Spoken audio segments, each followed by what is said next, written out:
Assalamualaikum everyone, welcome back to my channel. My name is Adiba Faiz, also known as The Creative Girl. और आज हम देखने वाले हैं एक बहुत छोटा सा टॉपिक जो कि है कंसीलर और कैरेक्टर के बीच में क्या डिफरेंस होता है। ये एक बहुत बड़ा टॉपिक भी है और एक छोटा टॉपिक भी है, तो देखते हैं आज क्लियर कर देते हैं ये डाउट को।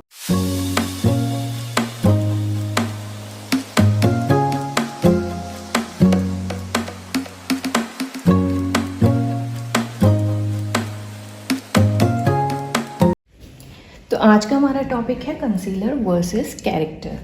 तो पहले हम लोग देखते हैं कि इन दोनों का काम क्या होता है। तो कंसीलर हमारे किस काम में आता है? हाइलाइटिंग। कंसीलर हमारे हाइलाइटिंग के काम में आता है और करेक्शन के काम में भी आता है। और कैरेक्टर हमारा सिर्फ करेक्शन के काम में आता है।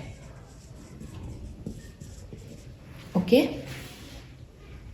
ये तो हो गया मेन डिफरेंस कि आखिर इनका काम क्या है। अब कुछ लोगों का क्वेश्चन रहता है कि अगर हम कैरेक्टर ना यूज़ करें तो क्या हमारा मेकअप ख़राब हो जाएगा?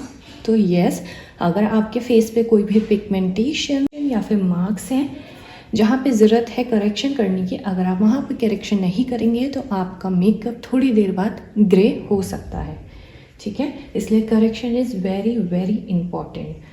तो पहले ये मेन डिफरेंस हमें समझ में आ गया दोनों के बीच में। अब हम देखते हैं जो कंसीलर होता है। फर्स्ट तो ये हमें समझ में आ गया, राइट, इसका पॉइंट। अब सेकंड डिफरेंस ये है कि जो कंसीलर होता है वो फाउंडेशन से थोड़ा थिक होता है, मतलब कि इसकी कंसिस्टेंसी थोड़ी थिक होती है और इसकी मीडियम होती है। ओके, तो ये थोड़ा थिक रहता है, इसलिए हम इसको कम एरिया में यूज़ करते हैं। और जिनको ज़्यादा फाउंडेशन यूज़ नहीं करना होता वो सिर्फ कंसीलर से ही अपना फुल मेकअप कर सकते हैं, क्योंकि वो थोड़ा सा अमाउंट में ही पूरे फेस पर हो जाता है।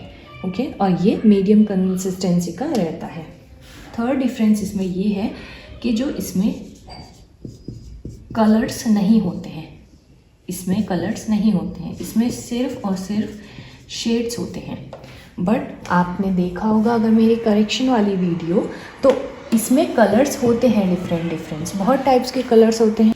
ठीक है, ये कलर्स होते हैं कैरेक्टर्स के, ऑरेंज, रेड, ग्रीन, पर्पल, इसमें कलर्स होते हैं। बट कंसीलर में कलर नहीं होते, उसमें शेड्स होते हैं बट कलर एक ही रहता है, उसमें कलर डिफरेंट नहीं होते हैं। इसलिए हम डिफरेंट प्रॉब्लम्स पे डिफरेंट कलर के कैरेक्टर यूज़ करते हैं। अगर आप लोगों ने मेरी करेक्शन वाली वीडियो नहीं देखी है तो वो ज़रूर देखिए, उसमें पूरा थ्योरी रिलेटेड कैरेक्टर क्या काम करता है, कैसे यूज़ करते हैं, वो सब है।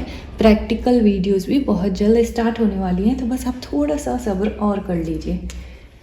एंड इसमें फोर्थ डिफरेंस ये है, कंसीलर है, इसको हम बिफोर मेकअप, मतलब बिफोर फाउंडेशन और आफ्टर फाउंडेशन दोनों में यूज़ कर सकते हैं। बट इसको हम बिफोर फाउंडेशन ही सिर्फ यूज़ करते हैं। अब कुछ मेकअप आर्टिस्ट हैं या फिर कुछ लोग इंस्टाग्राम पे वीडियोस बना रहे हैं जो रिवर्स करेक्शन कर रहे हैं, कि फाउंडेशन के बाद वो करेक्शन कर रहे हैं। बट ऐसा मत करना आप लोग प्लीज़, बिकॉज जो आपको, अगर हम एक लॉजिकली भी देखें तो डार्क कलर हम लोगों को फाउंडेशन से पहले यूज़ करने चाहिए, ताकि हम उसको न्यूट्रलाइज करके फिर फाउंडेशन अप्लाई करें, ताकि हमारा फाउंडेशन ग्रे ना दिखे, राइट। इसलिए हम लोगों को करेक्शन पहले करना चाहिए, लेकिन वो फाउंडेशन के बाद कर रहे हैं, तो फाउंडेशन के बाद अगर न्यूट्रलाइज करेंगे भी वो, तो कलर दिखेगा एंड हो सकता है कि मेकअप ग्रे भी हो जाए। इसलिए करेक्शन का तरीका यही है कि आप बिफोर फाउंडेशन, यानी कि फाउंडेशन से पहले ही उसको अप्लाई करें। कंसीलर आप लोग बिफोर फाउंडेशन और आफ्टर फाउंडेशन दोनों में यूज़ कर सकते हैं। कंसीलर आजकल करेक्शन के लिए भी यूज़ हो रहा है, तो हम उसको बिफोर फाउंडेशन यूज़ करेंगे, और आफ्टर फाउंडेशन हम उसको हाईलाइटिंग के लिए यूज़ करेंगे। जैसे हम अंडर आइज़, नोज़, फोरहेड, चिन, इस पे हाइलाइटिंग करते हैं, तो हम वो आफ्टर फाउंडेशन करेंगे। ओके, अब एक और बात, कंसीलर से जो हम करेक्शन करते हैं वो अगर हमारा लाइट पिगमेंटेशन है या लाइट कुछ हमारी प्रॉब्लम है तो वो तो हाइड हो जाएगी, लेकिन अगर हमारा बहुत डार्क मार्क है या डार्क पिगमेंटेशन है तो वो हम कंसीलर से हाइड नहीं कर सकते, उसके लिए हमें कैरेक्टर यूज़ करना पड़ेगा। इसलिए ये जो आजकल मॉडर्न टेक्निक चल रही है, जो मैंने आपको बताई भी है प्रीवियस वीडियोस में कि कंसीलर से कैसे हाइड करते हैं, आजकल जो न्यू टेक्निक चल रही है, तो वो सिर्फ लाइट प्रॉब्लम्स के लिए ही है।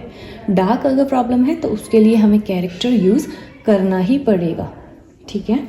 तो ये डिफरेंस आपको समझ में आए।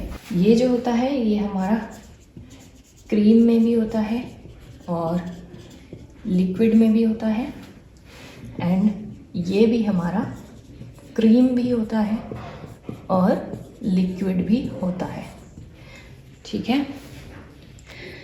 तो ये हमारे मेन डिफरेंस थे। मैं आपको ज़्यादा डिटेल में नहीं बता रही हूँ बिकॉज जो ज़रूरी है सिर्फ वही समझें तो अच्छा है, बिकॉज आपके माइंड में भी आना चाहिए, सब कंफ्यूजन नहीं होनी चाहिए। इसलिए जो मेन पॉइंट्स हैं वो ही मैं आपको बता रही हूँ। तो एक बार फिर से रिवाइज़ कर लेते हैं कि क्या क्या हमने देखा। फर्स्ट है हाईलाइटिंग और करेक्शन। कंसीलर हमारा किस लिए यूज़ होता है? हाईलाइटिंग के लिए और करेक्शन के लिए। कैरेक्टर हमारा सिर्फ और सिर्फ करेक्शन के लिए ही यूज़ होता है। कंसीलर जो होता है उसकी कंसिस्टेंसी थोड़ी थिक होती है फाउंडेशन से, और कैरेक्टर की जो है वो मीडियम होती है। कंसीलर जो है उसमें कलर्स नहीं होते हैं, शेड्स होते हैं डिफरेंट बट कलर नहीं होते हैं। कैरेक्टर में बहुत सारे कलर्स हमें मिल जाते हैं, जैसे orange, red, green and purple. Concealer को हम बिफोर फाउंडेशन और आफ्टर फाउंडेशन दोनों तरीके से यूज़ कर सकते हैं, बट करेक्शन का बेस्ट तरीका यही है कि उसको बिफोर फाउंडेशन यूज़ करा जाए। कंसीलर जो है वो क्रीम और लिक्विड दोनों में आते हैं, और हमारे कैरेक्टर भी क्रीम और लिक्विड दोनों में आते हैं। तो जितने मेन डिफरेंस थे वो मैंने आपको बता दिया, एंड होप आप लोगों को अब कंसीलर और कैरेक्टर में क्या डिफरेंस होता है ये समझ में आ गया होगा। आगे प्रैक्टिकल्स वीडियोस भी आएंगी तो आप उसकी टेंशन नहीं लेना, उसमें आपका सब कुछ एकदम क्लियर हो जाएगा। ओके, होप जो भी मैंने आपको बताया वो आपके समझ में आया होगा। बहुत छोटा सा टॉपिक था बट मेन था, क्योंकि लोग अक्सर कंफ्यूज रहते हैं।